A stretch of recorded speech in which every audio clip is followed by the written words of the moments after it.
Welcome to Spectrum News at 10, coming to you live from Uyo, the Akwa Ibom State capital.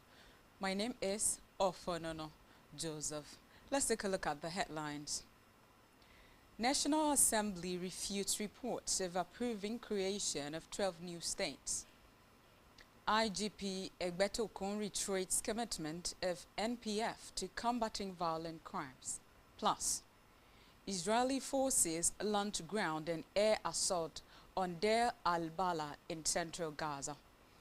Details of this and more stories coming up in just a moment.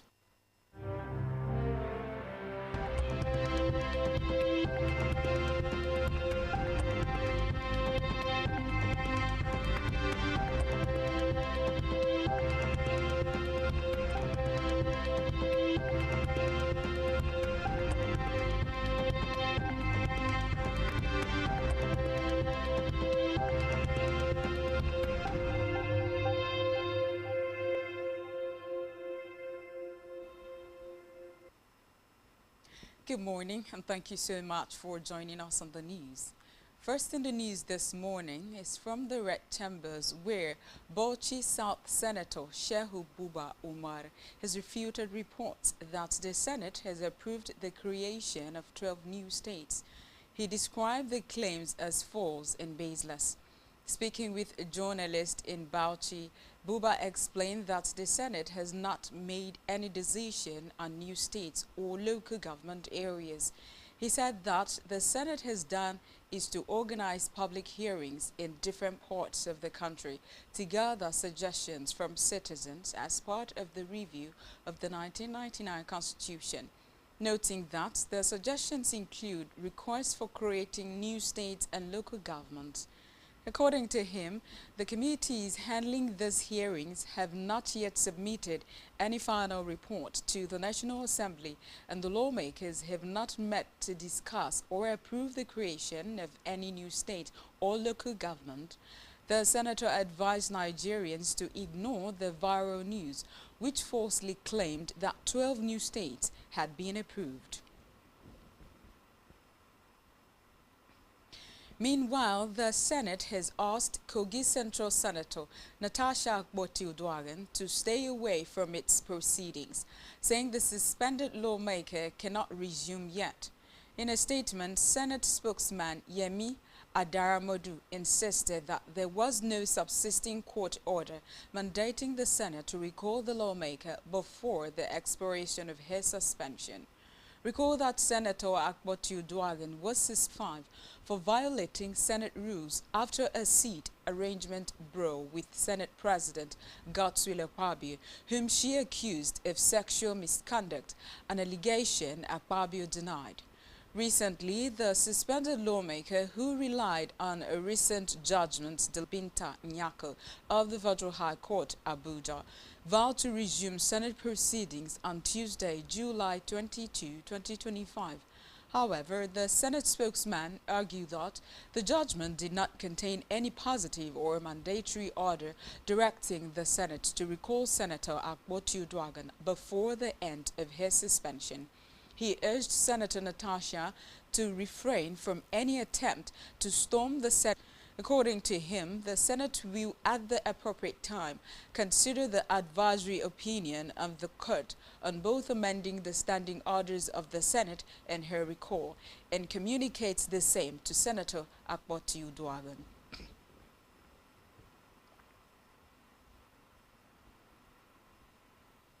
Away from that, the federal government, through the ministry, necessary that the ministry categorically distance itself from the fake news and clarify to the general public. According to her, the 2025 WAEC examinations have been successfully concluded, with only a few isolated incidents of malpractice reported, all of which were promptly addressed by the relevant authorities. She added that the ministry had not received any official communication or report from WAEC, NECO, or any examination body regarding widespread malpractice in either of the examinations.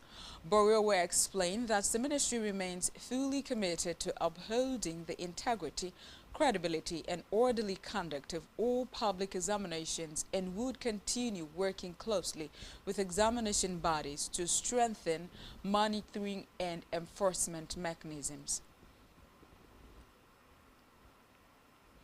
On security of police, IGP Kayode Egbetokun has reiterated the commitment of the Nigeria Police Force under his leadership to combating all forms of violent crimes, particularly kidnapping across the country. This assurance, according to a statement by the Force Public Relations Officer Olumuyiwa Adejobi, follows the successful outcomes of well-coordinated and intelligence-driven operations carried out by police operatives in Enugu and Ogun states. The operations reportedly led to the rescue of 4 kidnapped victims, the neutralization of 3 armed suspects, the arrest of multiple others, and the recovery of ransom money, firearms, and other incriminating exhibits. The IGP commended the bravery and professionalism of the operatives involved in the successful operations, noting that the operations reflect the strategic shift under the current leadership of the force towards proactive, technology-driven, and intelligence-led policing. He assured citizens that the Nigeria Police Force to dismantling criminal syndicates across all regions and restoring public confidence in national security. Elsewhere, the Nigeria Customs Service (NCS) has recorded a major breakthrough in its ongoing anti-smuggling operations, seizing contraband goods and petroleum products valued at over 1.84 billion naira, destined for smuggling into the Benin Republic.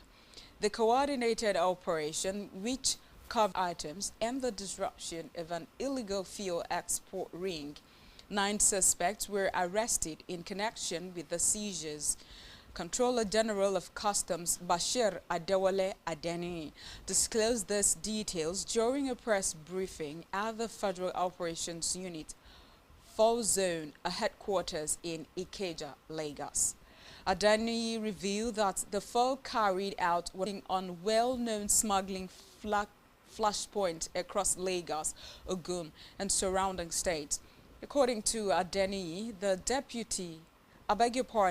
the duty-paid value of all intercepted items stood at 1.78 billion naira.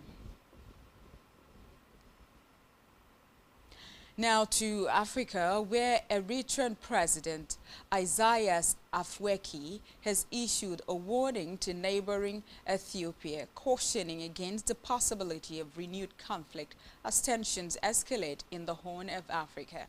Relations between the two countries have remained fragile since Eritrea gained independence from Ethiopia in 1993. According to the Eritrean government, the latest strain in ties stems from Ethiopia's renewed focus on securing access to a seaport, a long-standing strategic objective for the landlocked country.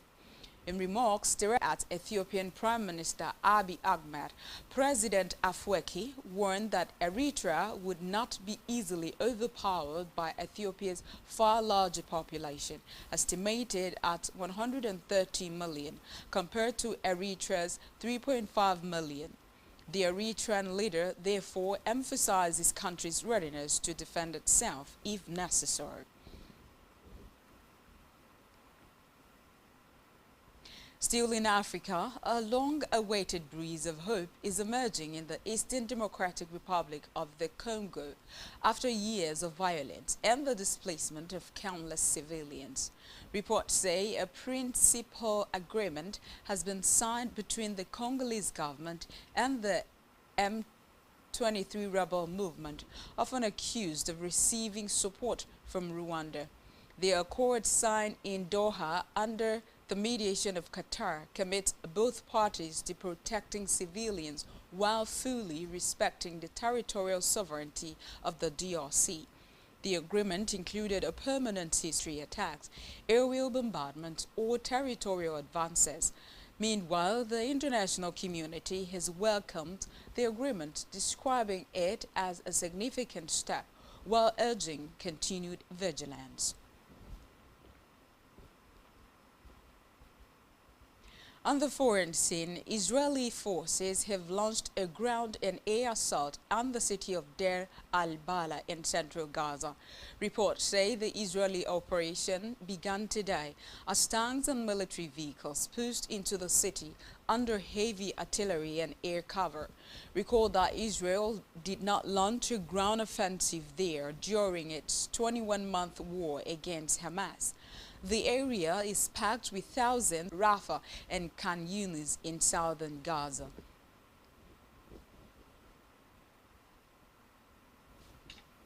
Still on the foreign scene, Russian President Vladimir Putin has held a surprise meeting with Ali Larijani, top advisor to Iran's supreme leader on nuclear issues, to discuss Tehran's nuclear program in the Kremlin. Did not swing forcefully behind its partner, even after United States joined Israel's massive bombing campaign on Iran in June. Meanwhile, Putin had expressed Russia's well-known positions on how to stabilize the situation in the region and on the political settlement of the Iranian nuclear program.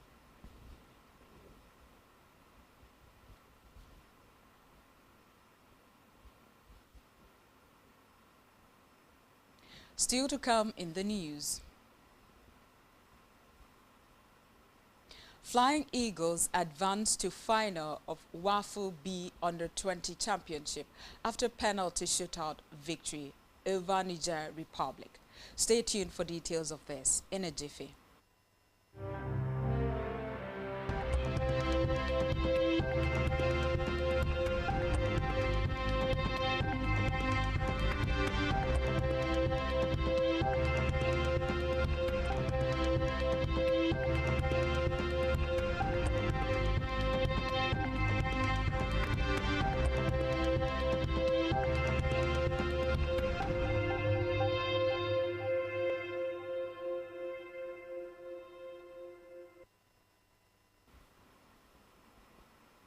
Many thanks for staying with us. Now to the rest of our news stories.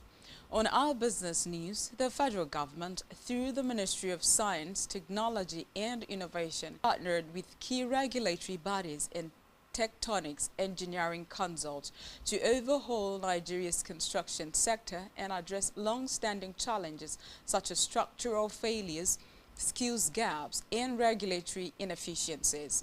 In a statement, the Federal Ministry of Science, Technology and Innovation, in partnership with top regulatory agencies, the Council for the Regulation of Engineering in Nigeria, the Council of Nigerian Mining Engineers and Geoscientists, the Council of Registered Builders of Nigeria, and private sector partner Tectonics Engineering Consults signed a Memorandum of Understanding in Abuja.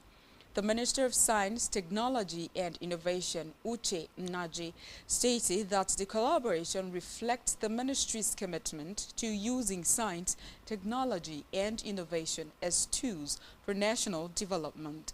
It stated that the Memorandum of Understanding sets out a comprehensive collaborative framework aimed at transforming Nigeria's construction sector. Still in business, Naira closed the week weaker than the previous one, as it depreciated by 0.14% week on week to settle at 1,532 per dollar at the Nigerian Foreign Exchange Market (NMFEM). The weakening came despite the Naira rebounding to a 4-month high on the first trading day to close at 1,518 per dollar. Reports say during the past week, the highest amount that the Naira traded for was 1,538 per dollar and the lowest was 1,515 per dollar on the NFEM. At the parallel market, the currency closed trading within the band of 1,535 per dollar and 1,544 per dollar. In health, as the 21-day ultimatum issued to the federal government draws to a close on July 23, the Nigerian Medical Association (NMA) has warned it will grant medical services nationwide if the government fails to meet its demand. Its president, Professor Bola, who confirmed this in an interview, noted that the association was prepared to take decisive action should the government fail to respond adequately to its demands. Professor Aldo stressed that the association's demands were critical to the survival of Nigeria's healthcare system and the welfare of medical professionals across the country. Recall the ultimatum in protest against the circular from the National Salaries, Incomes and Wages Commission on revised allowances for medical and dental officers in the Federal Public Service, which the doctors kicked against for violating prior agreements. Still in health, medical experts at the international SOS have raised an alarm over the increasing cases of non-communicable diseases (NCDs) at workplaces in Africa. In a statement titled "The Hidden Health Crisis Threatening Africa's Workforce and Business Continuity," the international SOS said NCDs are rapidly emerging as one of the most significant threats to workforce health, productivity, and operational resilience across Africa, sharing real-world data and case studies that reveal the skill and active health management to safeguard workforce well-being and earning picture, adding that despite a youthful population, NCDs are increasingly prevalent in aged between 20 and 45. Talking sports now, where Nigeria's Flying Eagles have advanced to the final of the WAFU B Under-20 Championship after a dramatic 4-3 penalty shootout victory over Niger Republic. Both teams battled to a new draw in regulation time. The Flying Eagles dominated possession in the first half with Divine Olisa and Mohamed Abdullahi wasting clear-out chances. Goalkeeper Ebenezer Hackert produced a fine save to deny Niger late in the first half. Niger kept things tight in the second half, with the Flying Eagles failing to break the deadlock. The game went straight to penalties after 90 minutes. Hacker was the hero, saving twice to ensure Nigeria progressed to the final. The Sporting Lagos shot-stopper was named man of the match. Nigeria will face either host Ghana's Black Stars or the Junior Elephants of Côte d'Ivoire in the final. Still in sports, Alvaro Morata is set to leave Galatasaray for Como after the Turkish champions finally agreed a deal to sign Victor Osimhen from Napoli on a permanent basis. According to reports, Morata's exit has been delayed for over a month by negotiations for Osimhen. Galatasaray, over the past weekend, ironed out the final details of the transfer for the Super Eagles star. Como and Morata have since struck an agreement over personal terms. The Spain striker will now return to Serie A, where he has previously played for AC Milan. On our entertainment news, famous Nollywood giants Toyin Abraham and Funke Akindele have rekindled their relationship. Reports say the development came a year after Toyin Abraham, in a reconciliation plea on Instagram, seeking an end to persistent industry rivalry between her, Mercy Aigbe, and Funke Akindele. However, putting aside the feud, the movie stars followed each other on Instagram as they shared affection.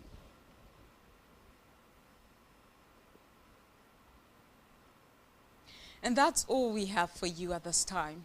Do ensure to follow us on social media and subscribe to our YouTube channel, all of which you can find on our website, spectrumtvlive.ng. You have been watching Spectrum News at 10. I am Ofonono Joseph. Good morning.